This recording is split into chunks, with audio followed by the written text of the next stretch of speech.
Let's start. Am I the asshole for not following my daughter's social media and in turn cutting her from her friends? My daughter, 13, female, is leaving school for the summer. She's been going on about getting Snapchat for a couple weeks now, and I've consistently said no. Last month she tried to make a secret account behind my back, which lost her phone up until recently. She's been getting increasingly desperate, telling me that I'm ruining her summer. Her friend only communicate through Snapchat group, and she's being left out of all their summer plans because she isn't in a group. Good start. I simply told her if they weren't willing to communicate in other means, they weren't her true friends, and she can do better. She'll be in some clubs over the summer so she can make new friends. Those one obviously aren't willing to adapt for her. She hates me, obviously. She has been down in a dump. My ex has contacted me recently and told me to lighten up, but I told her our daughter has already proven she can't be trusted by going behind my back in the first place. No one seemed to be on my side, and I'm half tempted to just give in. People chastise you for allowing your teens on social media and then call you abusive when you don't allow it. You can't win. Okay.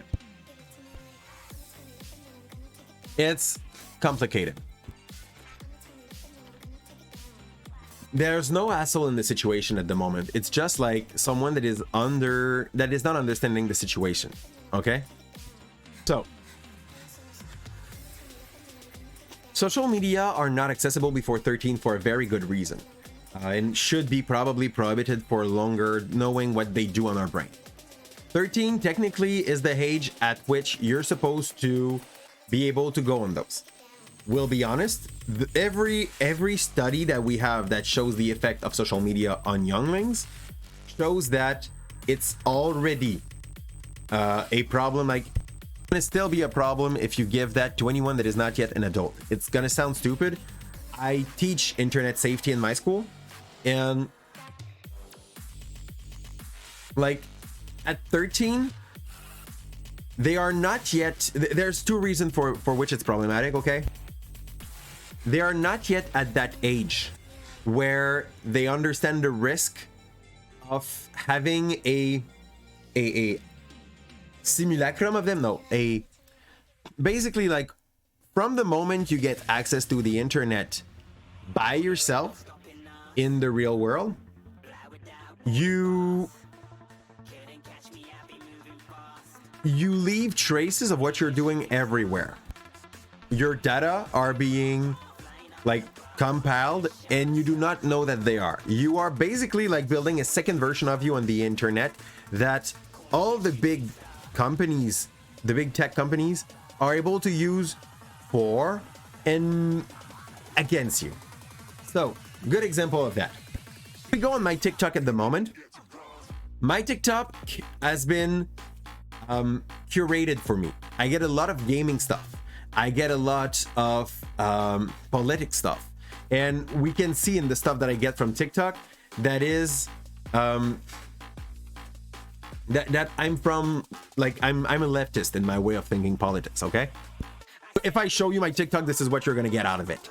So, taking all that into consideration, can easily understand that there's some risk that comes with that way of consuming our social media. I know it from when I go there, targeted ad and targeted content as well. So, knowing that, for me, I'm able as an adult to see, like, this is curated. This is curated. This ad aims for me. And the same way that I can do it, if you did not have a good talk about internet safety with your children, and if they are not mature enough to use it autonomously, the internet is kind of a risky place. I'm going to give you some example of what can happen. Talking about like that curated content, that chamber of echo. There is something like, if you go on Instagram, and I don't recommend doing that, okay? If you're depressed and you go on Instagram, your Instagram will slowly turn into a loop of depression. You will get a lot of stuff that will make you feel even duller or even more depressed without even noticing it at first. And eventually, since you're gonna like watch this depression content, you will just like loop yourself deeper. In the same way, like, that could bring you up, but there is some very dark holes in these. So yes, children now, like teenager now, communicate by Snapchat. I have 11 and 12 years old in my class. Sometimes I see one of them like pop on my Twitch and I'm like, but you're too young to be here. You're not even like, if you follow like the agreement, you not even have the age to be there. Not that I want to kick you out. It's just like, you're not supposed to be here. The same way that if you're 16, you're not supposed to be in a bar. The second part that is super important, okay? The second part that is super important, when you are young, your brain is still in development. And those social media are made so that they will trigger in your brain the same circuit of circuit de la satisfaction. Like, basically, they will satisfy you by sending you what you want to see. And these bump in dopamine, like once you start to become like a little bit resistant to them, it's easy. If you need more, you scroll more and you get more and you get stuck in a loop that can last for hours. I don't think nobody here in my chat at the moment, tell me if you're an exception, that I'm pretty sure nobody here is an exception to that. Nobody here has ever lost in one shot 1 hour of their life on social media. Like, it starts, you think it's gonna be short, you're like, I'm just gonna go for I have 15 minutes to kill, and it turns into 1 hour and a half. I say that knowing that like 1 hour and a half, you didn't, Lou, ever, not even on Reddit? Like, you just spent with me 35 minutes on Reddit. Tell me it does not happen. But like, and even Twitch is a social media to some point. The thing that you get given to you is not the same, but like, welcome. Okay. Oh, there's a big community part to Twitch, my Evda. Like, don't deny that part. Until 20 years old, you think, for the part of the brain. Yeah. So like, sadly, they will get hooked on these kind of things. And yeah, but Evda, we could use the same words to define TikTok. I know you know it. It's an entertainment platform. So, and you're there to talk with people and talk like with the entertainment that is there. So for all of those reasons, like, I understand the scare or the fear that the mom has about social media for her kids. Also, there's some link that have been done in between like the overconsumption of those and the grades that people have in school. So there's a way to try to cut the apple in half in this situation, and none of the two parties are the asshole. The mom knows a part of the risk. The girl don't. What they should do at this moment is have that thing that humans have a harder time to do than they like are saying that they have. It's to communicate.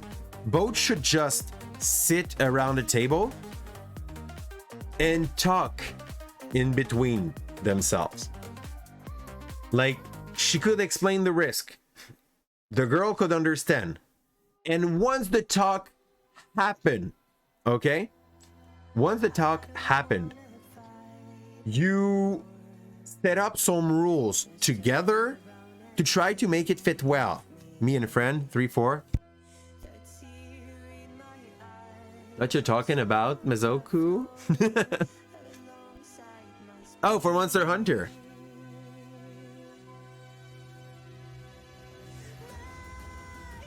Oh, you're going on the demo. Oh, good luck on the demo, my dear. I hope you will appreciate fighting the Spinoza. You can send, can't you send email? You can, but like in this situation, that would let you the time to think about what you have to say. But like, you sit those two together, she explained the thing, and they come together with some limitation that would be fair. Honestly, I think at 13, the amount of screen time for fun that you're supposed to take, and you're gonna think that it's gonna be like about nothing. No, I did not download it yet, Mazoku, and I don't plan on playing the demo on stream. I'm way too small of a streamer to be able to like fight against those big head that are at the moment running the demo, you know? And then let it die a bit, maybe a week and a half. We'll talk about it. I think he said no in so no yeah thanks AITA. That's rude. Those words were rude. So I'm gonna go and check like recommended amount of screen time teenagers, and honestly you would have told me that when I was a teenager I would have been like, what no I would have been totally like crushed by that. So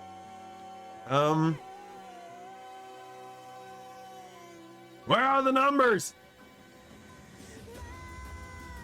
I think it's like maximum 2 hours, and it gotta be like at least, yeah, okay, according to the 24 hours movement guideline, teens should only get 2 hours of recreational screen time a day. So like past 2 hours it's problematic, and one of the big problem that we have is the fact that we do that for too long, and that blue screen, everything that comes to that will like screw their ability to be able to go to sleep decently. From 15 to 17 you only had 1 hour a day of compute. That's honestly like, if you can have this, it's perfect. And you didn't have a cell phone, Lou, I think you're a little younger than I am, but yeah, I understand that point. Like I started having a cell phone when I was in college. There's that, but this was our time, but the time has changed. They are being given these kind of machine way too early. So AITA, I was in that kind of situation. I was playing non-stop when I had time for me, and my parents were not screaming at me that I was playing too much. I was hooked to Warcraft 3 at the time. So yeah, what is good for the children would be to put some limit to the amount of time she can have with it, and as long as she respects the amount of time, just respect the fact that she can use it, and from the moment she's not, stop. Also, a big plus that most of the high-tech company, not worker but like owners and stuff, do for their own children, they take off the cell phone during the night starting at a certain hour to force them to have some other kind of activities. And these are things that like this lady could have. I'm gonna leave this one on my screen. I'm gonna give a big answer to that thing later, okay? But like, there's a way to negotiate and to make sure that the limits are clear and the consequences are clear. And once those are clear, if she goes over the limit that you give her, now you punish. Because at the moment she's punished, but she's punished because she found a way to react to the fact that she was not allowed to have a snap. And like, once the mom understood that she gave her the mean but not the right, and she took the right, she was like, hey, you did, like, if you did not clarify the consequences of doing that, it's gonna feel unfair for the kids. I know it's not, but for the kid it's gonna feel unfair. She's only 13 years old. There's a lot of things that she does not see the same way her mom do. Exactly. So like, a talk would be better than cutting the apple in two, so that she's understanding a little bit better what is the situation and what are the limits that she is willing to agree to, you know?